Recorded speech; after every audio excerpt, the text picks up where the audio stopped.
checking the Outrounds, and I hope you're doing well today. My voice being shot. All right. I just have a couple questions for you about your speech. You brought up a lot of responses to our mandate. And now, just a question on, I believe your fourth response. You talked about the moratorium that's placed on the rigs, right? Yes. Okay, now where is this moratorium in effect?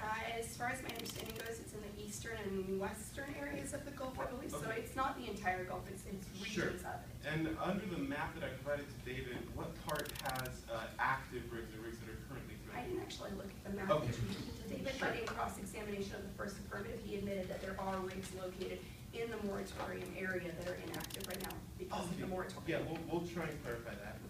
You talked about under, I believe it was Advantage 1, basically that 650 are going to be destroyed also under the mandate. Yes. Now, this point was basically saying that our plan doesn't affect the ones scheduled? The ones that are already scheduled for demolition, yes. Okay, now, in our mandate, does it explicitly say that we will require oil companies to convert their after 1 year of disuse? That says nothing about the ones that are already scheduled for demolition. You would literally have to mandate that they are not going to be demolished. Was the 1 year after disuse talking about a timeline, or was it saying that they have to wait that year? It said after 1 year of disuse, they're going to have to chop the top off and tow it back, or whatever partial removal means. Sure, okay, and then you also brought up the part about the double bind. You brought up an interesting point saying that it would kill people. How would people die? David's disadvantage. So either partial removal is going to link you out of David's disadvantage, but you're still killing fish, or you still link into David's disadvantage, in which case human life will be lost. Sure.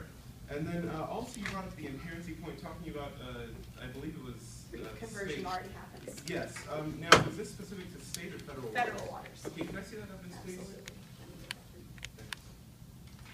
Yeah, right there it says under the federal outer continental shelf. Okay, great. Now, looking at your back at your advantage, you talked about the rigs not working. What was it saying? Or that new rigs weren't working? Why would they not work? They might not work for reefs because inside of your evidence under your solvency point B in the case. First advantage, right? Yeah, okay. Your first advantage. It said that these structures are inspected before reefing takes place.